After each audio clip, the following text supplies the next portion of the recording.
এটা কে মারছে? জানি না তো। এই তোরা দেখছিস কে মারছে? ওর থেকে পড়ছে মনে হয়। কি সমস্যাটা কি? সমস্যা তো আছেই, আমরা সিনিয়র এখানে দাঁড়ায় আছি আর তুমি সালাম না দিয়ে চলে যাচ্ছ।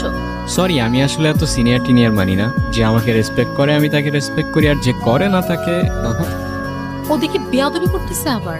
তাই কান ধরে উঠবাস করো 100 বার। কেন না ধরলে কি করবা?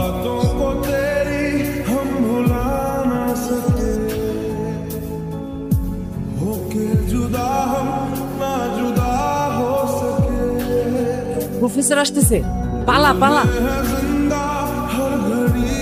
ও যদি ঘাটতে রয়, আমি ঘাটতে আর দাদু আসছে আমারে কান ধরে উঠবাস করে। এই দাঁড়াও। এই তুমি আবার আসছো? মারামারি করতে আসলে কিন্তু ভুল করে দিবা বলে দিচ্ছি। আরে আমার ব্যাগ তোমার কাছে। তাই তো বলি, এত হালকা হালকা লাগতেছে কেন? ব্যাগও খালি।